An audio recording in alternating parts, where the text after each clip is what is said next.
Under ordinary circumstances, we have always exercised extreme prudence and carefully weighed the costs and benefits of every expenditure to ensure the most judicious use of our limited resources, while constantly keeping the long-term interest of the nation at heart.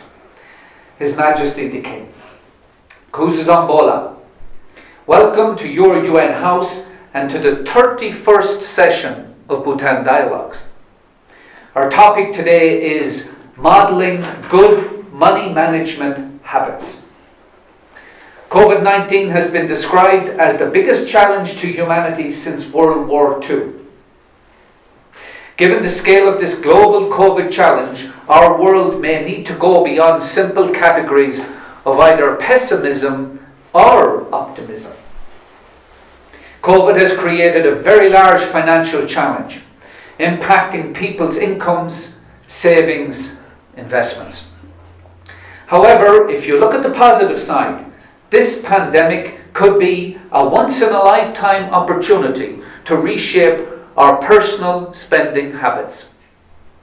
Studies show that households have on average been saving more money than they usually do since the start of the pandemic. In a number of countries, the personal savings rate, the share of people's disposable income that gets saved, has rarely exceeded 10%. But in April, it shot up more than 300%. But aside from the pandemic, we humans are generally known for lacking a culture of saving.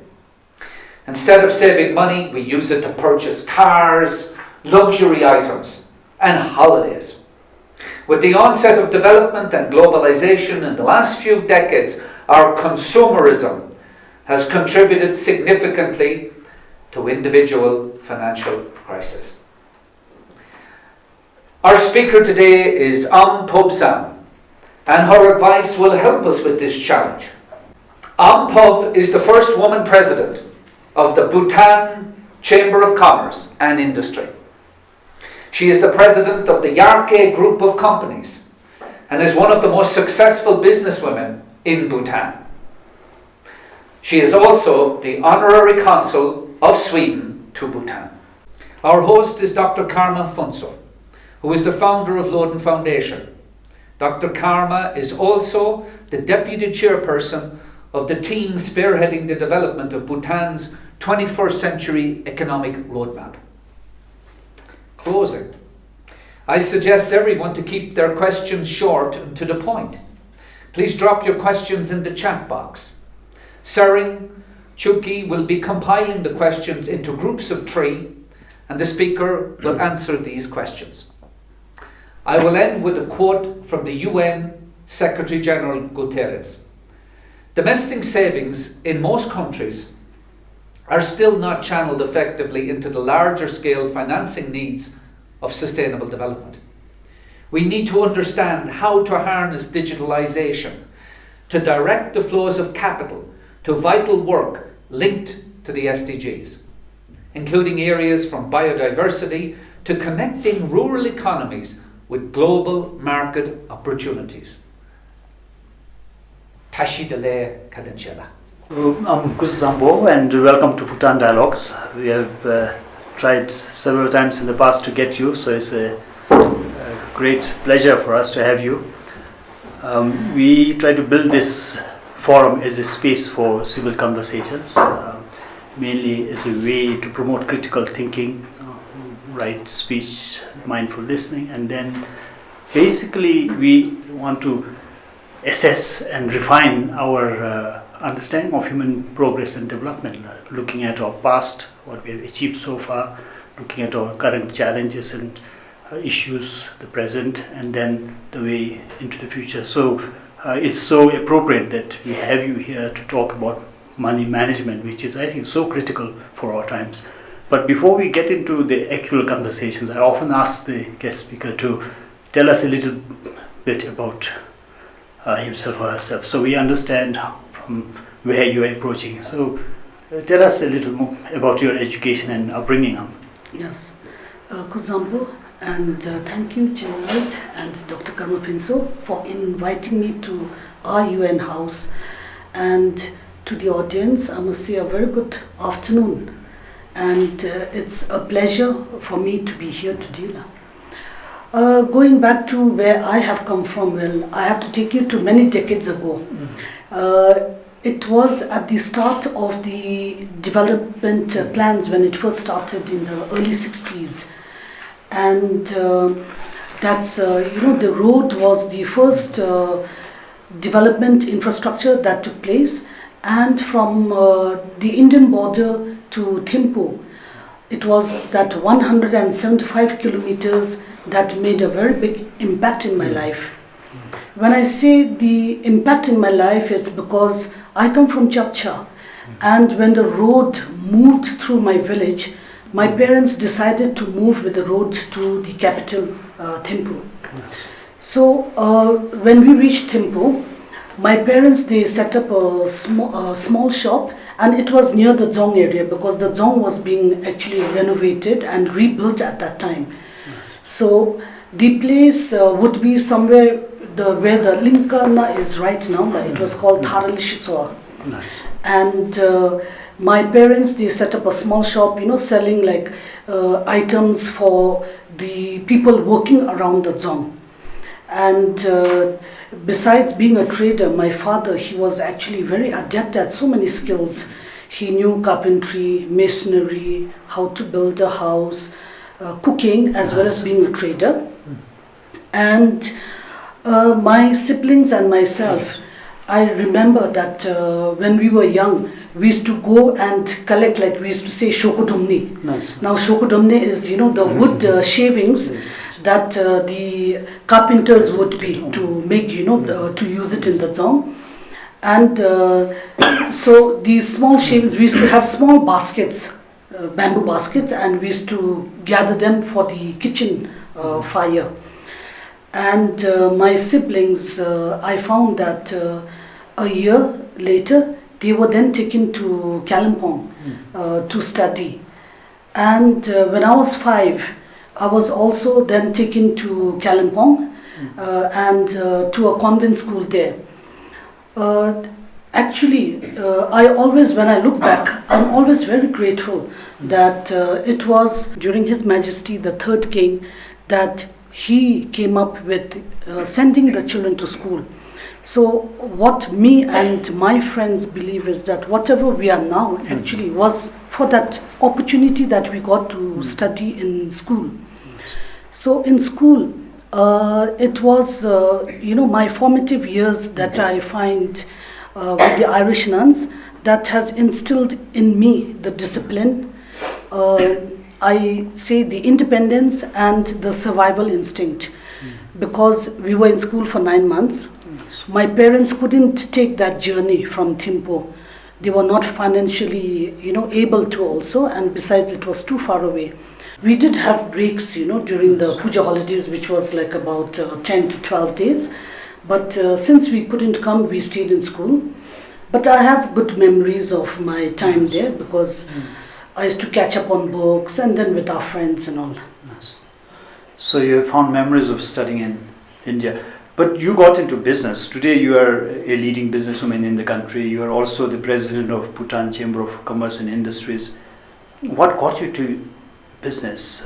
You come from Chapcha. As a historian, I know Chapcha community has been well known for business and trade since medieval times. Did your ancestry and the community influence you to get into business, or is it something else that got you? Yes, people do say that Chapchaps are very good business people.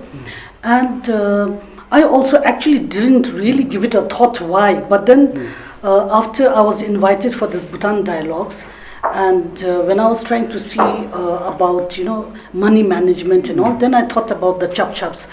So what I gathered is that the Chapchaps, they have actually, it's, in adversity that we become stronger and also more resilient. And also, like you say, mother, mother of invention, like necessity is the mother of invention. So in Chapcha, you see, and compared to the other places like Bunta or Paro, we do not have that luxury of good, fertile land. Our land is like stony, very harsh terrain. So the only cash crop that grows there is potatoes. So our people used to plant potatoes and sell it. I feel that it was the proximity of being near the marketplace. We used to go to Phuntsho, to the Indian borders, sell their potatoes. So the proximity, besides being able to have that close, market within reach, so they sold their potatoes down there, and it was during that time. Because I remember I used to live in Phuntsho at that time, and they sold their potatoes, and they used to find that the conduit or the lifeline of going to the other places, transporting materials, was by a truck. So I remember a lot of the chap-chaps buying trucks.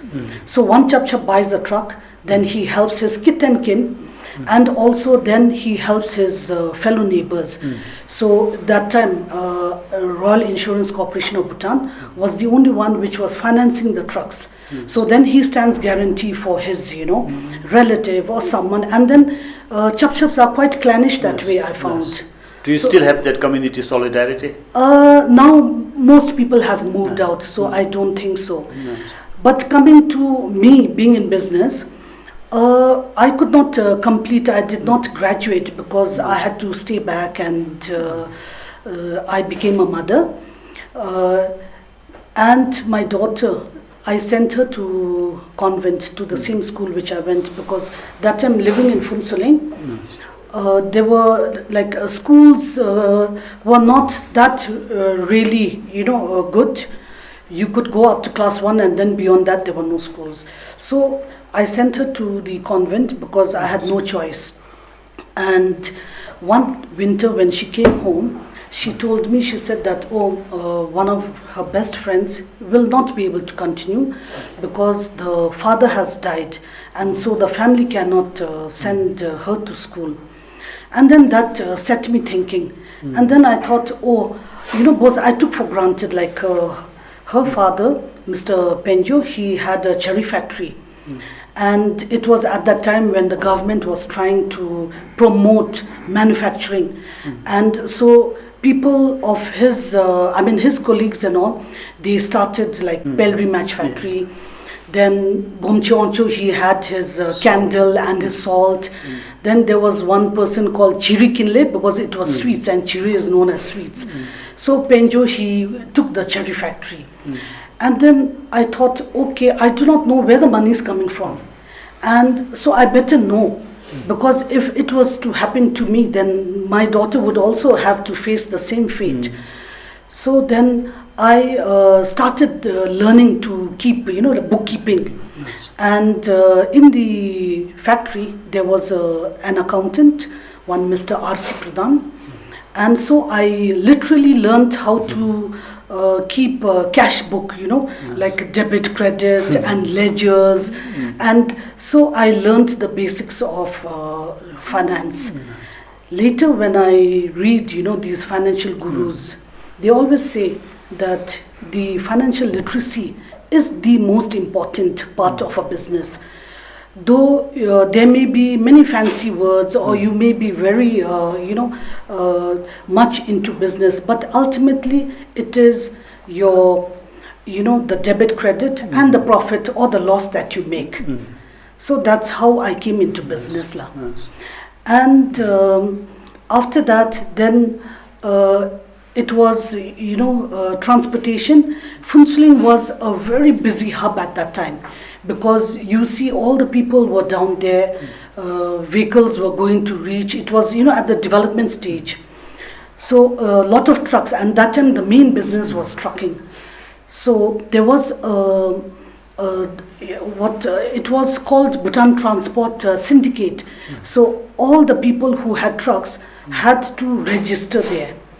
And then I bought a truck, and I still remember the number. It was called BWT 5151. So when I put it there, registering with the Bhutan Transport Syndicate, people used to keep their truck there, and turn-wise, then it's on a roster type of a system that we send the trucks, to either Paro, Ha, Thempu, and then there was vehicles being sent to Samdzongkha also, Sarbang, a place called Mathanguri. When the trucks were being sent to these plane, it was called a plane running.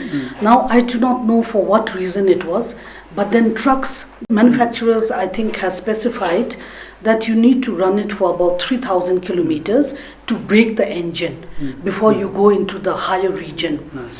So I kept my truck there. Like today it goes to Sarbang, and tomorrow it's back again. The next day there is load to take there. Whereas the vehicles in the higher region, they had to wait sometimes 2 days or sometimes 3 days. So then I decided to keep my truck there, and I must say that not even within a year I could recover my investment. Yes. But what impresses me, and I hope the audience also gets impressed after hearing this, is here you are, one of the leading business persons in the country who have not finished her first degree. And we live in a time where paper certificates and university education is given so much importance that we seem to miss that people like you have risen already without such college education, if you really know what you want to accomplish. So, a lot of appreciation to you for that, and I think a lot of young people should probably also find a role model in you in that respect. Now, in some ways, I suppose your business success was also partly because you were all early birds. Bhutan was just beginning to open up, and there were so many opportunities. But yet, I suppose a lot of these business successes really depend on the personal skills, determination, and most important, as you pointed out, the financial management, which is the topic of today's conversation. But when we look around today, today's Thimphu, today's Bhutan, we have this very liberal culture of consumption and spending. A lot of people living beyond their means. A lot of people going for fancy cars or big houses or jewelries, life standards that they can't actually afford. What is, from your experience, you have lived for 4 decades now, witnessing all this, where has this culture of spending come from? What's happened to our society that made us spend more than we should? Yes. It would be termed as, keeping up with the Joneses. Nice. So this actually is something which is being tackled all around the world, because, the youth, not only from Bhutan, but also around the world, they are also faced with the same problem. And I think basically it is, the big companies that they, make the youngsters attracted. Yes. Like, say, for example, Yes. Commercial. the commercial, marketing. So you buy a phone today. Now, a year later, that same, like, say, my Samsung phone. I'm still with a Note 8, but last year it was a Note 10. I would have been tempted into buying, but then my Note 8 is not even 2 years. It's still good enough. It still has all the features. So why should I go for a Note 10? So in the same manner, the iPhone, they try to make out that it is bigger, better, cameras are better and all, and then our people fall for those gimmicks. So people should be a bit more sensible. They should actually reason out, why. I mean, isn't my phone all right to make it go for another 2 years, and then you go when it's really not working or something. So I basically I blame it on these big general sort of corporate giants, culture. Yes. So I mean, we are all feeling the onslaught of materialism and all this consumerism that most people aren't even aware of. Yes. But now your example of a phone was fantastic, and earlier you were also saying that you came with a turbo that you have made 20 years ago. Now you have become very successful financially. What kind of other tips or techniques, ways that you adopt, you can share so that young people may also learn how to save to sort of cut down spending, unnecessary spending?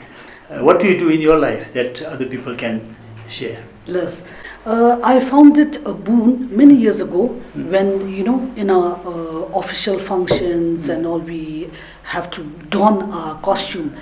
And I was saying that's the best thing that is happening in our country, that you, me, we wear our national costume.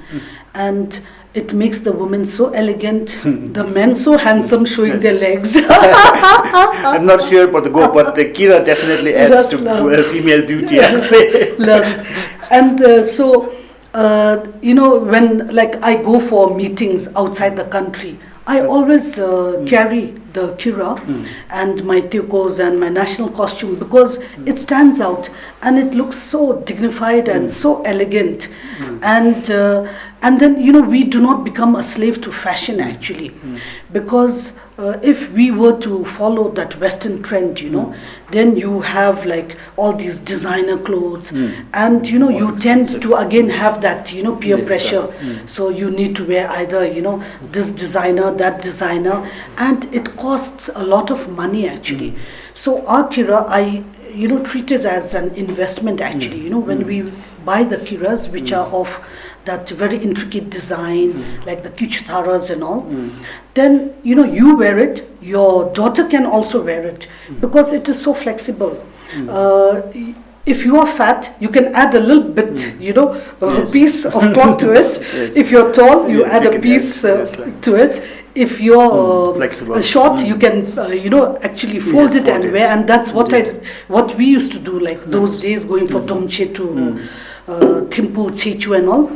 I used to wear my sister's kiras, and it's so big, but then we, fold it and we wear, and it's fit enough for even a small child. So, talking about, the saving habits and what our youth could do is, see, a lot of these youngsters, when they join a job, then they think, oh, I need a vehicle to reach there. But you don't need a vehicle in the first place, because to buy a vehicle, then you need to go for a loan. So what I feel is that nowadays there are buses. Okay, those days transportation was a bit difficult, but now buses are there. It can take you from point A to B. So use those buses. But once you get into a job, what I would like to advise is salaried people. Like yesterday, I was asking the staff from the chamber, and when I went to the saloon also, I was asking these girls, I said, do you all save money? Because I thought, okay, since I'm coming for this Bhutan Dialogues, let me get some first hand, feedback. Some ground research. Yes, feedback from them. So I asked them, I said, do you all save money? And they said, no, we're from hand to mouth, and we do not make that much money. So I was telling them, and the same advice I would like to give to the youngsters is that, see, it is not how much you make, it is how much you spend. Say, someone can make it in millions, but they spend in millions. And I always say that someone who makes in millions, they will be eating, in five-star hotels. Right. They will be wearing that type of clothes, driving that type of vehicles. So as you earn, you spend more. So you have to learn to save, and the saving is from day one. Now, when you say end of the month, you get, say, 10,000 neutral. Then you think, oh, I have to pay my rent, I have to pay the electricity bill, water bill, I have to pay for my children's. You talk of always paying others. But what I would like to advise is you pay yourself first. So at the beginning of the month, suppose, like I said, you get 10,000, you save 10% or 5%. So 10% is 1,000. And nowadays it's so easy because the bank is there, and automatically, they transfer. Like those days, I remember during my time, Mr. Penjo, he had some certain amount of money, and he was saving it to build this old age home for the monks that is above Omteka in Pinaka. And he said, okay, my money I'm going to put it in the fixed deposit, so when it's ready then I have some interest, and he's using it for that. I also had like certain amount of money, but then I said I'm going to put it in the fixed deposit, but the monthly I will put it in a recurring. So I remember at that time that the Bank of Bhutan had only a limit of 10,000. Per booklet is 10,000 and you cannot go beyond. So I used to have multiples of books, and I remember these red books, every month goes to the bank, then they fill it up and all. But now there is no limit like the Bank of Bhutan.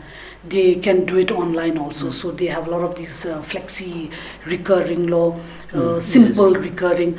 So, nowadays it's so much more easier to save as well as to spend.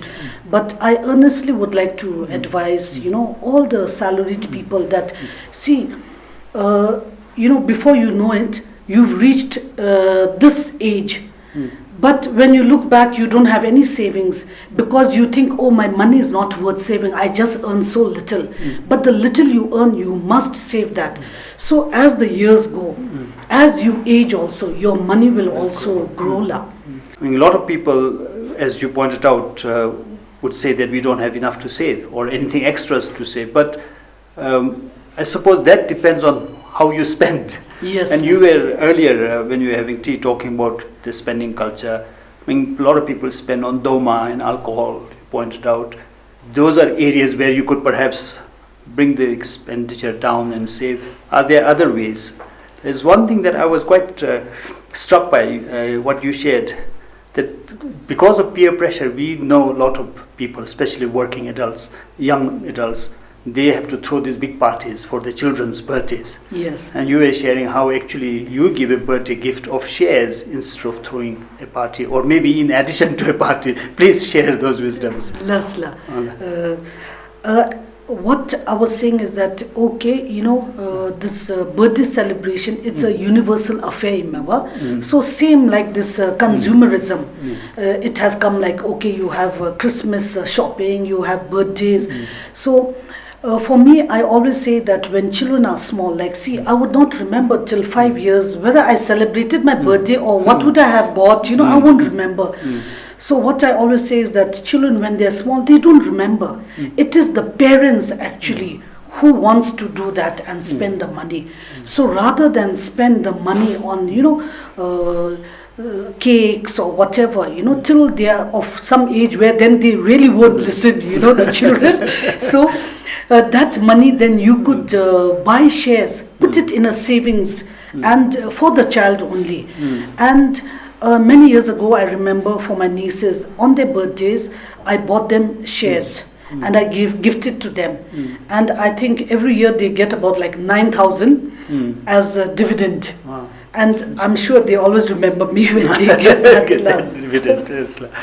So fantastic. These tips I think are really wonderful for money management. But now I want to go to the businesswoman you are. Yes, Yarkay, since its incorporation in 1984, doing I hear tape cassettes business and maybe other and garment sale has now sort of expanded and grown into a conglomerate, and you have construction, you have real estate, you have travel, hotel, film production, mining, media, and even thinking of education. It's a major, big growth, and you must have a lot of challenges managing people, managing money. What would be your advice on startups, about the skills they need to have, the discipline they need to have for their businesses to grow like yours? I would take it as examples that is relevant for me. So for me, I always say that one needs, like, see, in Bhutan, I always say that here in Bhutan we're lucky that we don't need to advertise because it's such a small community. So if you are a bad paymaster, everybody knows, oh, Aniti Tento to Mino, this guy is not reliable. So they do not want to extend the credit, nor do they want to do business with that person. So one must build up one's commitment, keep one's commitment. That's number one. Integrity yes, matters. integrity matters. Yes. And like I said, it's a small society. So even though you're a bad paymaster, if you're a good one, then people also tend to know. And so word of mouth that precedes you. So then they are willing to do business with you. Yes. So this is what I always feel like, keeping one's commitment. And like it is in terms of saving, which we touched earlier, but like those days when I had to pay out money. Now sometimes we are working on overdraft and may not have the money, but then I need to keep my commitment. So what I used to do is I used to give a check on a Friday.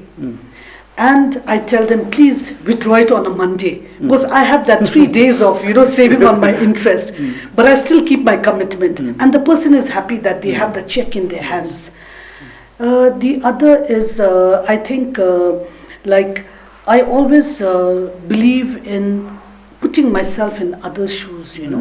So sometimes this is what I believe in. So maybe it may not be the same for others also. But this is what I believe. And for me, it's like living with no regrets. Now, living with no regrets, it comes into like, see, in the construction industry that I have faced with in the past, there is a tender job to be, put in. And sometimes like you do not want to put in. But then again, this comes in that, later I may regret that I have not given my 100%. So then that again sets me, cracking. And then I say, okay, I will try. And if I don't get it, then I have no regrets. I do not mind then that I have not got that job. So you do your best. Yes. Yes. This year has been really bad for the economy across the globe and also here in Bhutan. You have so many companies to run. They must have gone through a lot of challenges. What have you been doing to face those challenges? Can you point out some? For instance, your hotel industry, Yes. or your hotel sector, where you must have had serious problems this year. Yes. What are you doing Yes. about that? This COVID-19 has given a lot of lessons for most of us to learn. And for me, my company, I find that, not having just the hotel business or not just having, like, say, the construction business, in a way, we have spread, our risks. Like all the business has not been in that, what do you call it, that all eggs in one basket. But yes, the COVID pandemic has really affected like most of the businesses, like construction. So the construction, there are no workers, materials are difficult to get by. The hotel, there's no tourists coming in, and locals are also, it's difficult to get them to also spend and eat out. So we are restructuring and we are reprioritizing the businesses. We are still in the process of that. And we are looking into areas now which, we should maybe leave or which we should continue with. So this is going on now. Yes. So serious re-evaluation of your Yes, business strategy. Now I want to come to BCCI, because you Yes. are the current president of Bhutan Chamber of Commerce and Industries. BCCI seems to be also facing quite a lot of challenges. Even before COVID, you have issues about legal status, which is not yet clear. The Parliament has been deliberating on that. Then there was some audit report about the institution not being able to meet its objectives or focus on the objectives set in the charter. So what's the status? Yes. Where is BCI right now? Making any improvements? We cannot measure the past with the present actually. And when people say that BCCI does not have a legal standing, I think it's a misnomer. Nice. Because the fact that BCCI came into being due to His Majesty the 4th Trukyalpo, it was upon the command of His Majesty that BCCI came into being. His Majesty felt that, see, if you have a Chamber of Commerce, then all the private sector can gather together. You can then put in a united front and request the government if you all should have any issues with businesses and all. And BCCI can then be that bridge between the government and the private sector. So due to that very fact that BCCI was necessary at that time, His Majesty also granted us the land that the BCCI office is standing upon. So when people say that, oh, you have no legal status, I find that a very intriguing, question, because it's like, raising that ugly head after 40 years of existence, Then, we have been all these years doing what we have been doing, and also we have the royal patronage of His Majesty. So under that we are operating. So I feel that like we have now recently, some years ago, before I was the president, I think they had submitted a bill which was then like not accepted, but this time the government is more receptive. So we have submitted a bill. Nice. And I think the parliament, and I hope and I pray that it will be accepted, because all over the world you do have chambers. And if you see in Bhutan, we are the only chamber. So BCCI Act may come through. The bill, not so, yet. The parliament will deliberate yes, on that. But what I've also felt is that maybe BCCI's poor standing, or the kind of recognition it's given right now, is also indicative of the overall private sector culture in Bhutan. That it seems private sector is still being not given the due recognition. At least that's what the people in the private sector say. Is that in the 21st century, it's quite obvious that if Bhutan's economy has to grow and thrive, private sector must become the real engine of growth. Especially when you address youth unemployment, it doesn't look likely that the state will be able to employ all the young people that we are getting out of education institutions. So the private sector has to come to play, and there is a lot of talk going on. But then the state at the same time also thinks the private sector is not ready. What do you think? You have been in the private sector for 4 decades now. Yes. Is it not ready? Yes. Is it not being given the space to operate? Where is the private sector right now? Thank you for that question, because I think it's very pertinent. The private sector actually is ready, in fact very much ready. And when we talk of the ability or the capabilities of the private sector, I think Bhutanese people by and large, even when we used to go to school, we were always stopping the Bhutanese in schools, and also here in business. I think we are very capable, but the only thing is that we need that support from the government. Like see, even in the chamber we have a lot of sector associations. Now the problem with the chamber is that it is the sustainability issue. In the past, like pre-democracy days, the membership that the chamber was getting, it was supported by the government, and the Ministry of Economic Affairs, that time was known as Ministry of Trade and Industry. So we, the chamber's membership was actually collected on our behalf by the Ministry of Economic Affairs, and then it was given to us. Later, then we had to have a table there and a person there to collect it together. After that, now they don't even allow us to have that table there. So it is very difficult, because membership drive, like it is very difficult, like to go door to door, and it is almost impossible to get that membership across the length and breadth of the country. Yes. But we are not getting that support from the government for the membership. But again, when you say that you're not getting, we find that the other associations, the sector associations who are under the chamber, you have, like, say, the TCB, they are gathering that money and then they give it to APTO, the membership. Like each, I think, tourist who comes has to pay a certain amount, let's say $3, and that goes to APTO. Now we have in the Construction Association, I was the president in the Construction Association, and that time also, the same thing, the government said, no, we are not going to support. So then we said that in the past, a precedence has been created that until and unless we, give that, okay, this person has cleared his dues of the membership and all, then the CDB, Construction Development Board, then they give the renewal, they accord that approval.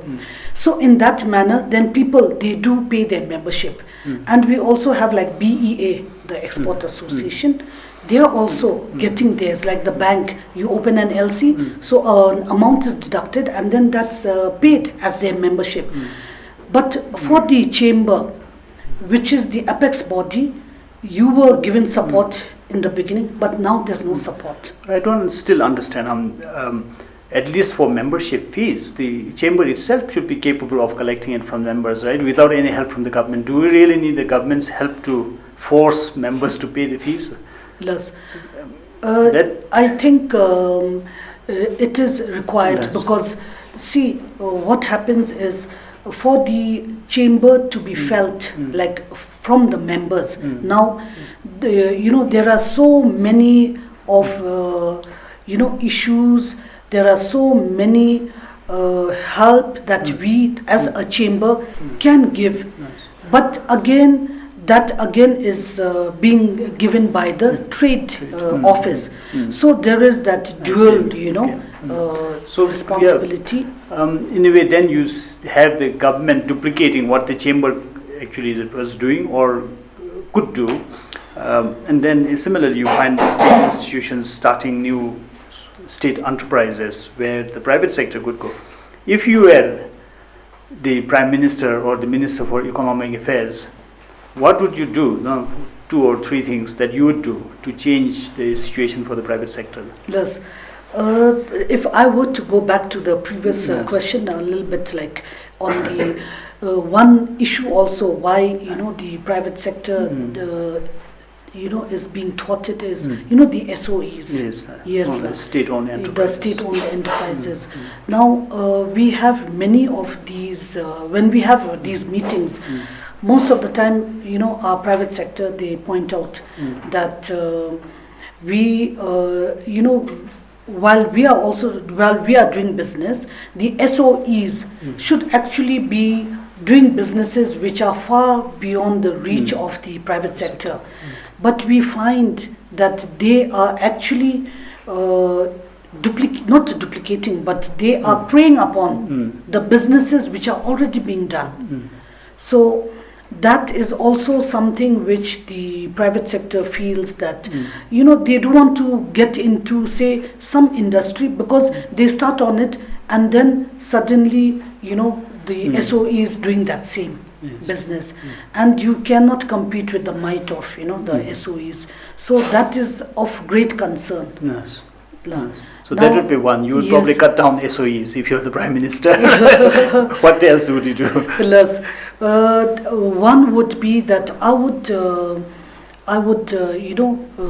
meet the private sector and I would try to thrash out issues that is leading to the private sector not moving forward.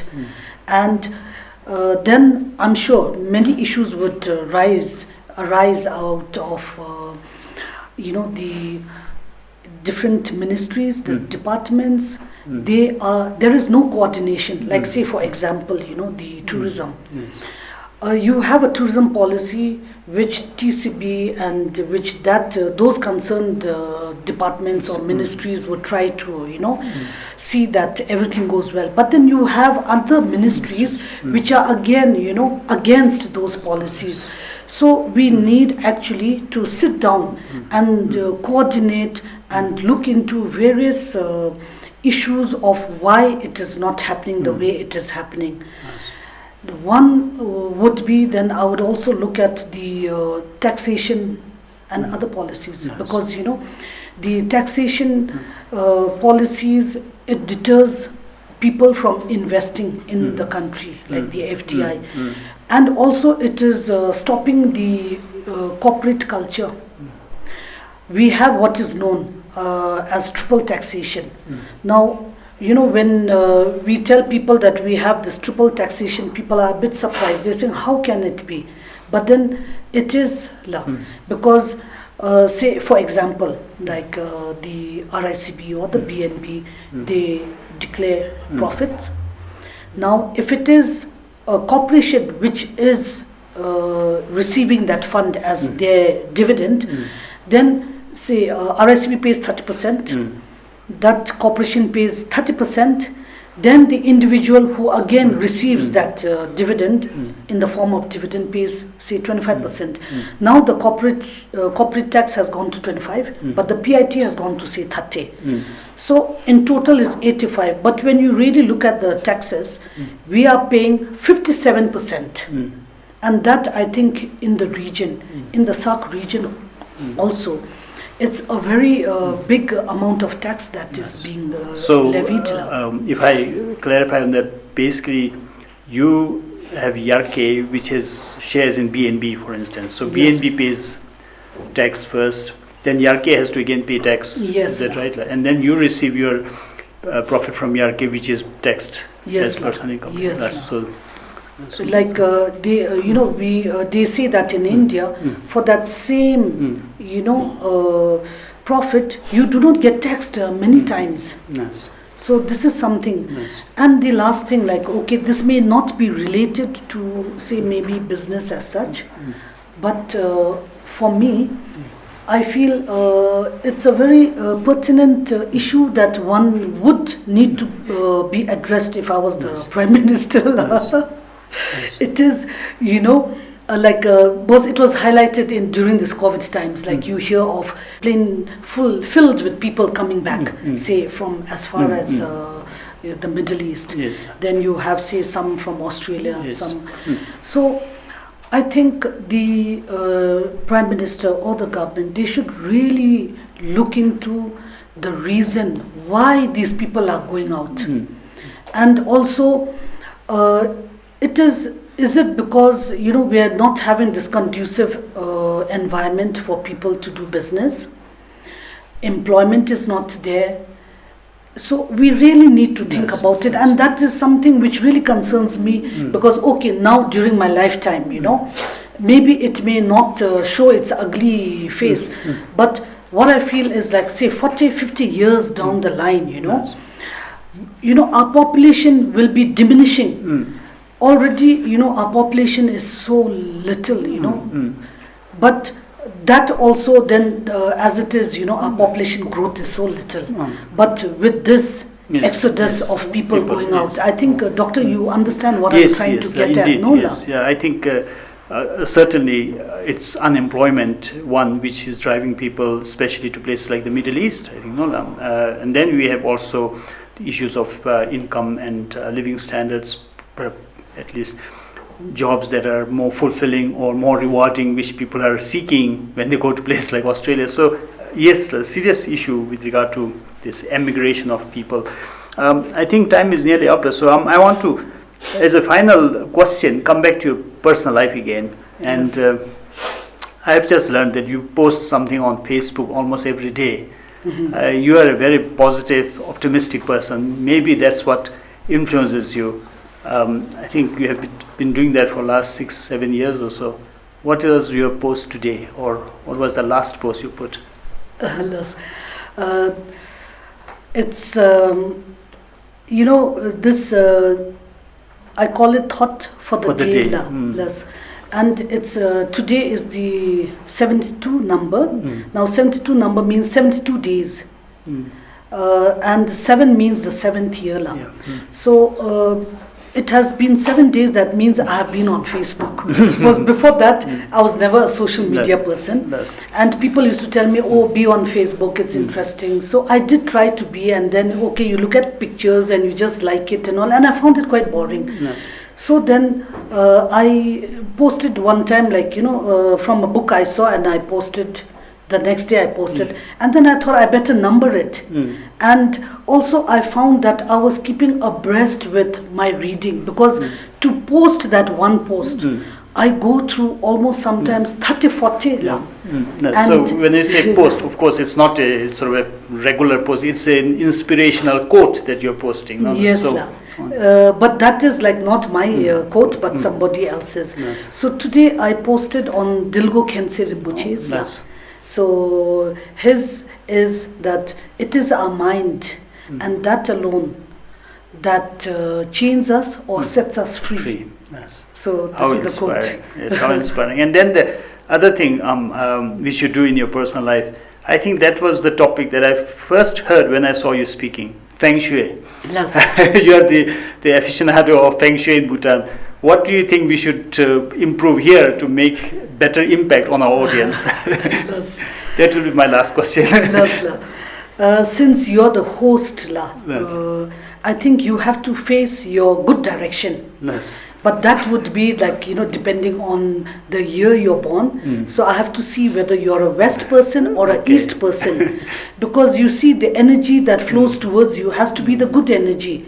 So if you're staying in a place where the energy is not so good, then maybe that, though you're very good, I must say that can talk well and very good host, but still sometimes, that energy may... less. So I'll have to find that out. Maybe I'll consult Aum on that. But with that, I think we'll turn to the audience, our virtual audience who would have sent questions. Siringla. The first question is, I find it essential to reward myself at times, especially after I have put in the hard work of managing my finances. How do I balance my budget with self-reward? The second question, I have often heard that one should never invest their money until they are debt-free. How should investments play into my money management plan? The third question, I have just started to work as a permanent employee. What are some of the advices that you can give on savings, especially in a place like Thimphu where everything is expensive? Now, I have touched into this saving habit that time and how to manage. Now, see, when you talk about managing money, it is not about, that it is not about, creating budgets, because sometimes you create a budget but you cannot stick to that budget. So that's why I was mentioning that time about paying yourself first, and that goes automatically from your account, it goes into that. So this is how one has to manage their money, not by budgeting. But when here the person is asking about the reward, yes, sometimes it is not always about saving. You need to reward yourself sometimes. So if you feel that you deserve a reward, definitely go ahead with it. When you talk about investments, now see, what I feel is, yes, until, if you have debts, one has to pay their debts first, otherwise, the investment doesn't happen. So, but it can be taken parallelly. For example, in the share market, the shares before was 1,000. Those days when I used to buy shares of PCL and BCCL and all that, the one share was 1,000. Then later the government again said it should be 100. Now it's 10 per share. So simultaneously, one should invest, that money that per month that you are saving, you invest in buying the shares instead of putting it in your recurring. And at the same time, you go ahead and pay your debt also. So it is not that you need so much of money. It is the little money that counts, and the little, the little drops that fill the ocean. Okay, you are a permanent employee, and from the first month of your salary, you pay yourself first. You put in 10% or either 5%, and you put that automatically into a recurring deposit. So that way you will be able to save your money. There was one, we were talking about the doma, like see, our Bhutanese, we eat doma, we take alcohol, which is not good for you. So if you're like, people say, oh, it's only $20, and then they buy. But then that 20, I find that some people are spending $100 a day on doma. So, okay, I do not say you deprive yourself of that $100 of doma, no. You have half of it, 50. You let it stretch throughout the day. And the 50, you try and save it. Put it in a box, I always say. And at the end of the month, you will be surprised that you have saved quite a substantial amount. Observers and businesses, particularly small businesses, comment, I quote, BCCI is only for the big and elite businesses, not for small and young businesses, unquote. How representative is BCCI, not only in membership but also in the decision making, and how can young entrepreneurs and small ventures be part of BCCI because of the fact that BCCI is an umbrella organization for business and private sectors? Yes, I think that's a very good question, and very often we are asked that question also. And I must say that BCCI is not for the big ones. In fact, the big ones, they are able to, make their pathways. They're able to get their work done. And most of the times that at the chamber, the work that we do is for those small businesses. Like even this time during the COVID-19, we are all out helping those small businesses, seeing that, the grocery shop is open, people can get their, products. So people saying that it's for the big, it is, I think, something which maybe this person, if he comes and visits us in the chamber, he will be surprised to see that all the help that we give out is for those small businesses. And recently we have, with the support and also encouragement from the Royal Monetary Authority, the Japchur platform has now moved into the chamber. So, and Japchur is for those, startups, for those small businesses who are not able to stand on their own. So, chamber, please, you're welcome, the small businesses, please visit us and please see for yourself that we are not there for the big businesses. But can you also have a package, where maybe you can give 3 years free membership without the membership fees for startups, something that's attractive for young entrepreneurs and businesses to join BCCI? Yes. Actually, the membership fees, it's like, say, maybe 100 per year. It's not very big. Yes. In fact, the membership fees for those big industries, for those big businesses go into like 35,000, 40,000 per annum. So for the small businesses, it's just that we want them to feel included into the chamber. So we keep it at a very minimal range. Last two questions. Yes. You are known to be a businesswoman as well as a family-oriented woman. How do you keep a balance between your personal and professional life? My children, they grew up when I was, I was just starting my business, and they were put in boarding schools. So for me, that managing between the children and the business was actually, I did not feel that. But I do know that many parents, they have this, balancing act that they need to do. So that's where, you need the support of, your husband, you need the support of your family. And you go in for businesses like, if you have small children, then go in for businesses where you can do it from within your home. Now with the reach from the internet, you can do that. Compared to those days, we have now, these daycare centers. So try and do your business when the children, reach that daycare, so that when they are small, they have, your attention. I think that would be a good advice from Mila. Last question. Yes. What are the advantages and disadvantages of being a leading female businesswoman in a country like Bhutan? Yes.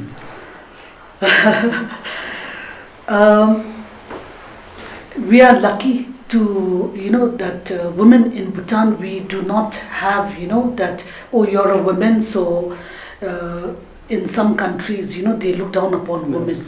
So that way, I must say we are fortunate.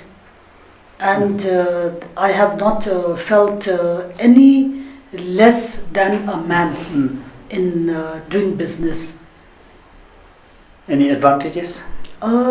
I think it's the same. That's what I'm saying. It's the same. We do not have the disadvantage. So not having the disadvantage is an advantage actually. So thank you. Thank you for the questions. And now my final question to you is, Bhutan Dialogue offers 2 books as a token of gratitude. So which 2 titles you chose and why? Why I chose this book is, after I started doing my savings and all, I came across this book many years later, and I found that it was such a good book that, the children or the, young salaried people could read. Though I have this book and I love giving out books, I found that my copy was missing. So I wanted it to keep it as a copy for myself. But I would advise other people, either through the the e-books and all, to read this book. And the same as this Automatic Millionaire, the richest man in Babylon. It's actually around the same. But this book, I think it's dating from 1926, I heard. So though I haven't read this, so I thought let me read this. Nice. And you wanted to also share a piece of wisdom as your last word. Yes. Not exactly wisdom. Yes. I thought let me take the opportunity to say that, because this is what I always tell people. I said, see, whoever you may be, whether you are a taxi driver, a farmer, a business people, a housewife, or in the parliament, a tasho, we are all Bhutanese, and we all should think as one citizen and not try to pull each other down out of jealousy or out of whatever, but we all have to do our part, give the best that we can, for nation building. Because after all, we may be dead and gone, but then we have the generations, children who has Bhutan, and the actions that we do will go a long way for the children and for the generations to come. This is, I thought, and parting. When you have this, thank you. And you told me, for you, any new person you meet is a source of new knowledge or new inspiration. You said something along those lines. Yes, so I deeply appreciate that kind of positive attitude. And I normally close this session with one Bhutanese proverb or saying relevant to the topic. But today, as I was looking for one, I found 3, so I'm going to share all 3. And this goes to indicate, I think, the Bhutanese world is quite rich in business wisdom. So the first one, very short one, so apt for what Aum was saying earlier. So much of chichap. yes. Very common. Do not your business, but your accounts. Then second one, Chub Begon Sashi Chishigo. To be rich, one must know how to spend as well as save. Then the third one, Chubi Giba Lunshu, Changi Giba Shaksi. A rich man has air in his cups, a poor man lead. So with that, thank you for your attention. Thank you, Aum, for joining us for the Bhutan Dialogues, and enjoy your evening. Thank you.